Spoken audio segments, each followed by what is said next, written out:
All right, let's talk about weight loss. Today, we're going to cut right through all the noise, all the fads, and really dig into what the science actually tells us. I mean, if you've ever felt totally overwhelmed by all the diet options out there, you are definitely not alone. Low carb? Low fat?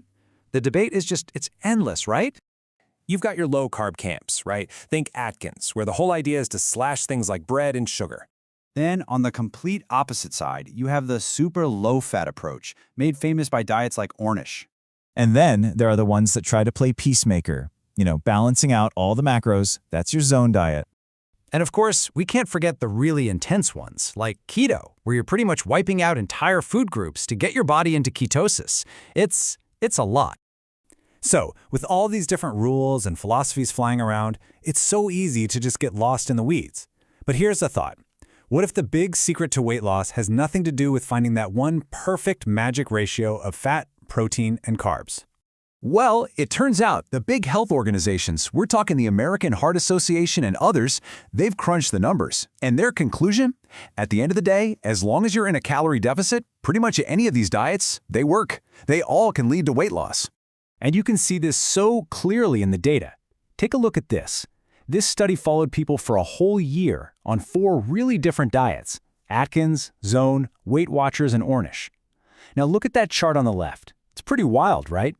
Even though their approaches are worlds apart, there was basically no real difference in the amount of weight people lost. But, and this is the real kicker, look at the chart on the right. See that strong downward trend? That shows the one thing that actually mattered. The single biggest predictor of success. It had nothing to do with which diet they were on. It was all about how well they could stick with it. Adherence. That was the whole game. And look, this is about so much more than just fitting into a smaller size. The reason this whole sticking with it thing is so critical is because even a pretty modest weight loss, we're talking just 5 to 10%, can have a huge positive ripple effect on your health. We're talking better cholesterol, better insulin sensitivity, less inflammation, all of which seriously slash your risk for major diseases down the line. Okay, but the story doesn't stop there. Not at all. Because right now the entire conversation around weight loss is shifting. We are entering a brand new chapter thanks to some incredibly powerful new medical treatments that are, well, they're total game changers.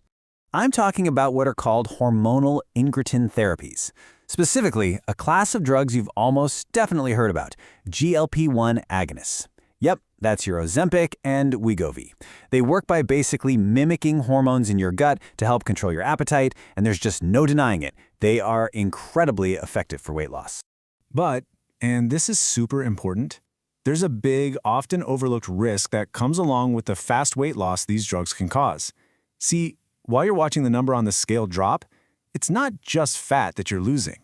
You ready for this? In some of the studies on these meds, up to 40% of the total weight people lost wasn't fat. It was lean body mass. We're talking muscle. And losing that much muscle, that's a huge problem. Think about it. Your muscle is your metabolic engine. Losing it actually slows your metabolism down, which makes keeping the weight off in the long run way, way harder. Not to mention what it does to your strength and overall health. So all of this means we kind of need to reframe the goal, right? It can't just be about a smaller number on the scale. The real goal has to be improving our body composition. That is, losing the fat while holding on to every bit of that precious muscle. The good news is research gives us a really clear 3-part playbook for how to do this, how to protect your muscle while you're losing fat. And this applies whether you're on one of these new drugs or going the traditional diet route. It really boils down to 3 main things. Okay, step 1, protein. You gotta prioritize it.